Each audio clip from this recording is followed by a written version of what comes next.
성령이 곧 예수를 광야로 몰아내신지라. 광야에서 40일을 계시면서 사탄에게 시험을 받으시며 들짐승과 함께 계시니 천사들이 수종들더라. 요한이 잡힌 후 예수께서 갈릴리에 오셔서 하나님의 복음을 전파하여 이르시되 때가 찼고 하나님의 나라가 가까이 왔으니 회개하고 복음을 믿으라 하시더라.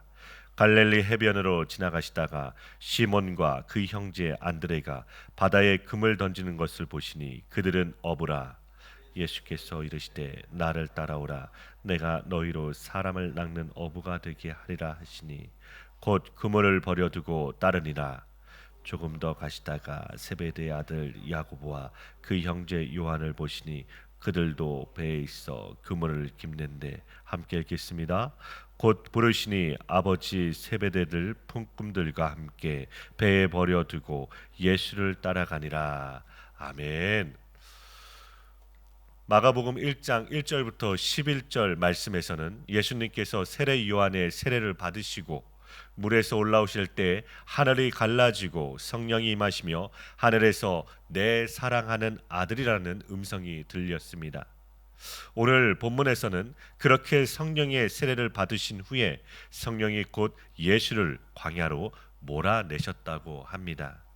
마태복음은 성령에 이끌려 광야로 가셔서 시험을 받으시는 장면을 상세하게 기록하고 있습니다. 예수님께서는 40일 금식하신 후에 돌로 떡을 만들어 먹으라는 유혹과 성전 꼭대기에서 뛰어내리라는 유혹과 모든 세상의 영광을 주겠다는 사탄의 유혹을 모두 하나님의 말씀으로 물리치셨습니다. 그런데 마가복음은 성령께서 예수님을 광야로 몰아내시고 시험을 받으셨다는 말씀과 들짐승과 함께 계시니 천사들이 시중 들었다고 합니다. 오늘 본문 12절 말씀입니다. 성령이 곧 예수를 광야로 몰아내셨다고 합니다. 성령으로 세례를 받으신 후에 왜 광야로 가야 합니까? 세례 요한도 광야에서 회개하라고 외쳤습니다. 광야는 빈들입니다. 이스라엘 백성들이 출애굽하여 40년을 지낸 곳이 광야입니다. 그런데 예수님께서 이 광야에서 40일을 계십니다. 본문 13절 말씀입니다. 광야에서 40일을 계시면서 사탄에게 시험을 받으시며 들짐승과 함께 계시니 천사들이 시중들더라고 합니다. 이스라엘 백성들이 시험 받았던 광야에서 예수님은 모든 시험을 이기셨습니다. 뿐만 아니라 에덴 동산에서 사탄의 유혹을 받은 시험도 예수님은 이기신 것입니다. 보암직하고 먹음직하고 세상의 자랑이 될 것에 대한 시험을 예수님은 이기신 것입니다. 그러므로 이제는 새로운 세상이 열린 것을 보여주십니다. 본문 14절 말씀입니다. 첫 구절이 요한이 잡힌 후에입니다. 구체적인 내용은 마가복음 6장에서 나옵니다. 헤롯이 자기 동생 빌립의 아내를 차지한 것입니다. 이것을 요한이 책망하자 헤롯이 감옥에 가둔 것입니다. 세례 요한은 예수님을 메시아로 증거하였기에 거침없이 헤롯에게 회개하라고 하다가 감옥에 갇힌 것입니다. 그런데 여기서 요한이 잡혔다는 이 단어가 가룟 유다가 예수를 팔았다는 단어와 같습니다. 회개하라, 천국이 가까이 왔다는 것은 세상이 싫어하는 소식이 분명함을 보여주는 것입니다. 본문 14절 말씀을 다시 보겠습니다. 요한이 잡힌 후 예수님께서 갈릴리에 오셔서 하나님의 복음을 전파합니다. 갈릴리에 가신 것이 성령님께서 인도하신 것이며 이것은 이사야 선지자의 예언의 성취입니다. 이것이 만군의 여호와께서 이루시는데 한 아기를 주시고 그 아기로 오신 분이 다윗의 왕자에 앉을 것이라고 합니다. 유대인들은 이러한 왕을 지상에 힘 있는 나라로 생각하였습니다. 그러나 예수님은 그런 나라가 아님을 갈릴리에서 하나님의 복음의 전함으로 보여주고 계십니다. 본문 15절 말씀입니다. 때가 찼고 하나님의 나라가 가까이 왔다고 합니다. 때가 찼다는 것은 하나님의 나라가 가까이 왔다는 것입니다.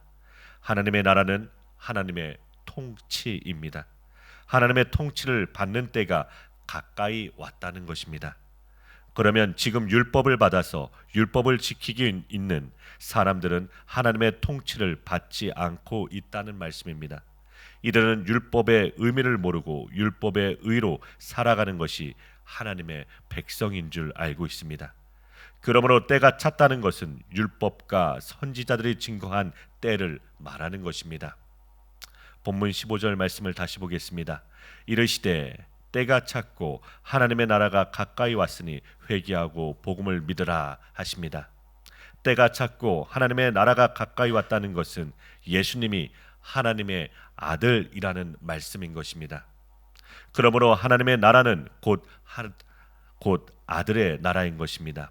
그러므로 하나님의 나라가 가까이 왔다는 것은 지금 예수님께서 그 나라를 이루고 계시는 것입니다. 그러므로 하나님의 나라에 들어가는 것은 그 아들 안으로 들어가는 것입니다. 본문 16절에서 17절 말씀입니다.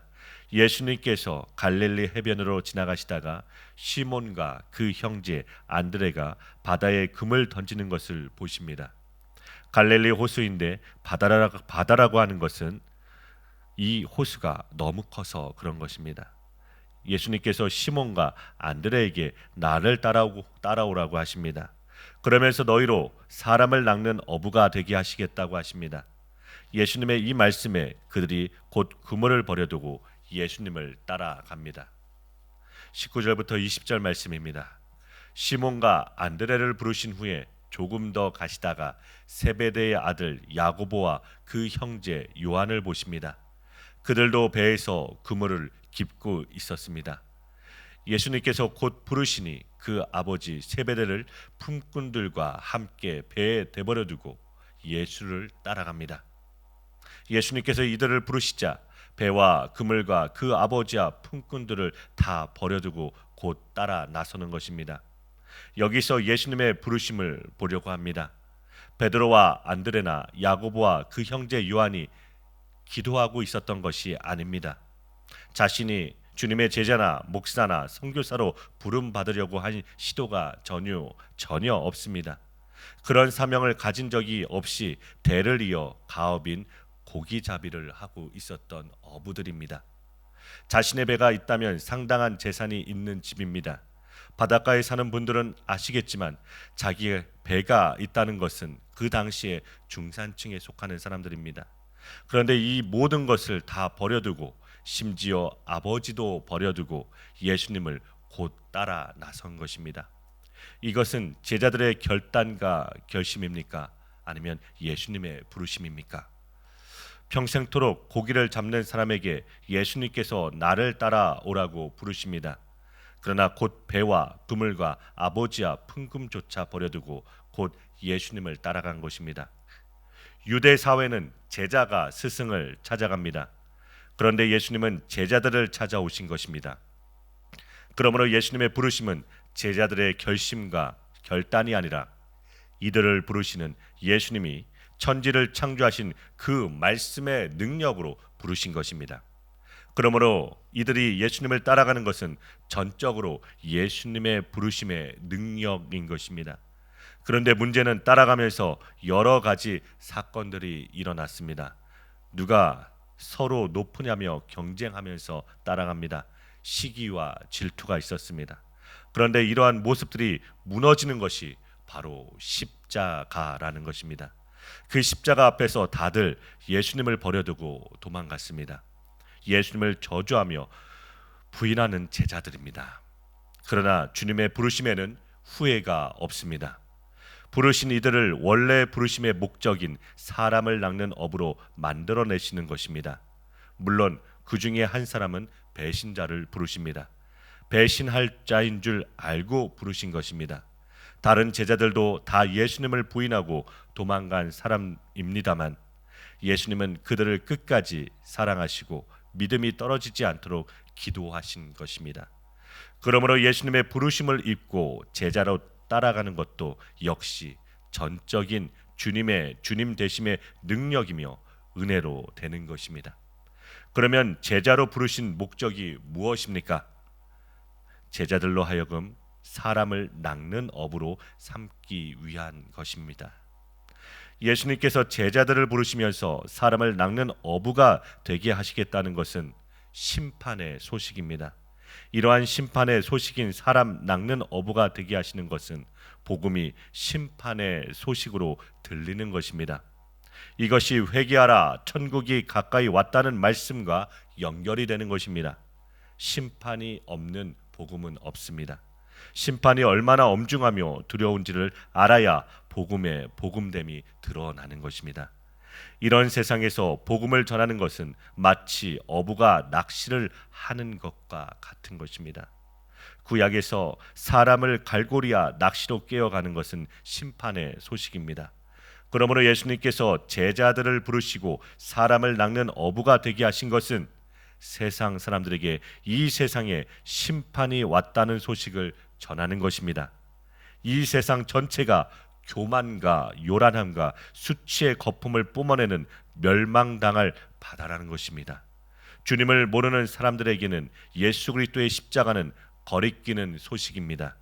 그러나 예수님은 오늘도 복음으로 자기 백성들을 낚아내셔서 바다가 없는 곳에 넣어주십니다.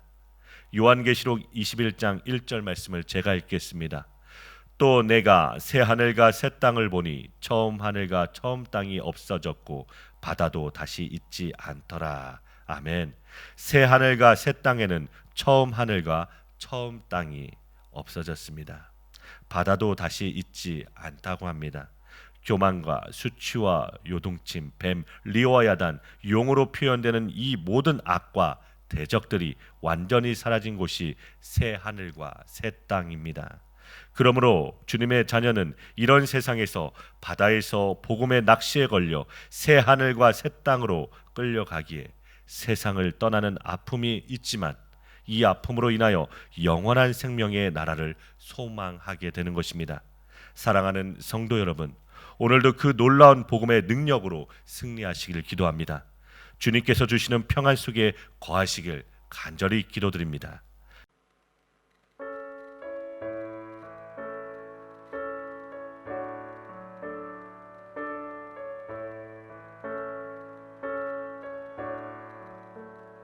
내 모든 시